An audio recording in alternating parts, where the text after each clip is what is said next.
का जो पानी है, अभी लगभग 15 दिन तरुण विहार हमारे यहाँ पे एक इलाका है जहाँ पे जो है एक रोड खोदी गई है, उसके कारण शिव कुंज के अंदर 15 दिन पानी नहीं आया है एक मोहल्ले में।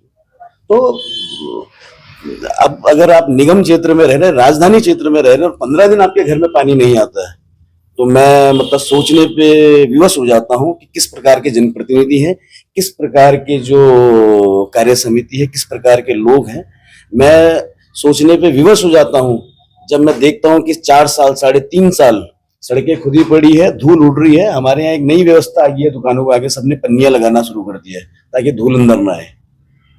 तो इस प्रकार की परिस्थितियां जब पैदा होती हैं तो सोचना पड़ता है। आप कुछ लोगों के बीच में आप उतरने के लिए तैयार होते हैं, आप कहते हैं कि मैं इन चीजों को बदलूंगा, और लोग भी आपको अपना भरपूर प्यार देते हैं। युवा देख रहा हूँ नशे की तरफ जा रहे हैं।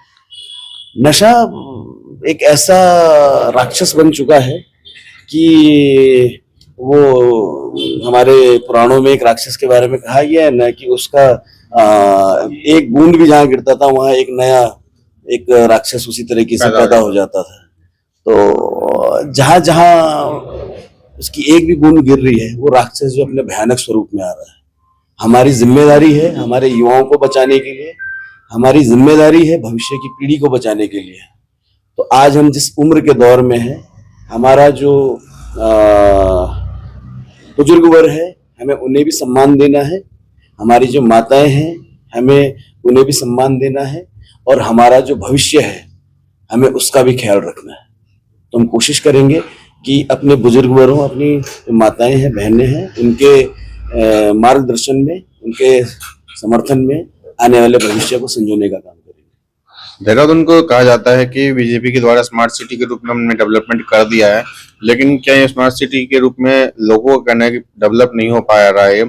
चाहे अंडरग्राउंड गैस की पाइपलाइन हो, चाहे वायरिंग करनी हो, स्मार्ट पार्क बनाना हो, ओपन जिम खोलना हो युवाओं के लिए, बुजुर्गों के लिए, क्या ये सब काम हो रहा है आपके वार्ड में? मैंने अपनी अपील में लिखा है कि मैं यहाँ पे जो एक ओपन जो जिम्नेजियम है उसको खोलने का काम करूंगा। सिर्फ मेरा ही वार्ड नहीं, अगल बगल के जो 4 वार्ड है वहां पे भी एक ऐसी व्यवस्था नहीं है।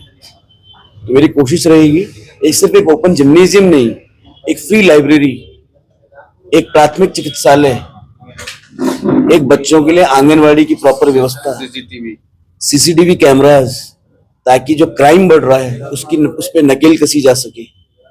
और स्मार्ट सिटी के नाम पे तो हमें ठगा गया। मैं आपसे कह रहा हूं कि एक बड़ी परियोजना के नाम पे 4 साल से जो हम धूल फांक रहे हैं, कोई यहाँ पे सुध लेने वाला नहीं है। हम जहां भी जो है, चाहे जनप्रतिनिधि हो, चाहे बाकी लोग हैं, चाहे जो यहाँ पे हमारे विभिन्न विभागों के जो जिम्मेदार लोग हैं, मुझे नहीं लगता कि उनका रवैया जो है बहुत ज्यादा जिम्मेदाराना है।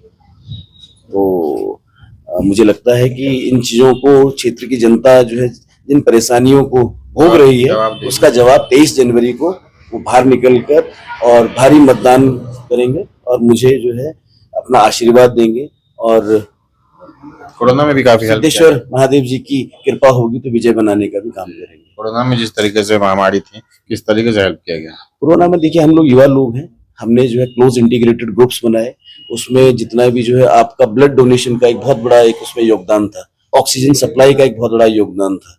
किसी के घर में, हमारे यहाँ तो आप देख रहे हैं, मैं अक्सर एक दिन अभी कह रहा था कि अगर किसी को एस्थमेटिक या ब्रोंकाइटिस का इश्यू होगा तो उस आदमी को तो मुझे नहीं लगता कि एक दिन बाहर निकलेगा तो उसको 4 दिन घर पे रहना पड़ेगा। तो कोरोना के पीरियड में भी यही स्थितियां थी, इसी प्रकार से जो सड़कें खुदी हुई थी, यही प्रकार का जो वर्तमान जो स्थितियां हैं उसमें कोई बदलाव नहीं आया है। तो मैं बस इतना कहूंगा कि कोरोना जा चुका है, लेकिन स्थिति वही है जो आज से 5 साल पहले थी। तो विकास बिल्कुल ही वार्ड नंबर 83 में नहीं हो पा रहा है, और साफ साफ नवीन रमोला जी का कहना है जनता अगर मौका देगी तो वार्ड का सब कुछ विकास किए जाएंगे। सभी घोषणा पत्र में अपील कर दिया गया है, कुछ पॉइंट लिख दिए गए हैं, सभी पॉइंट आप लोगों को डाल दिए जाएंगे ताकि आप लोग भी पढ़ ले। वार्ड नंबर 83 से रंजन जायसवाल की रिपोर्ट।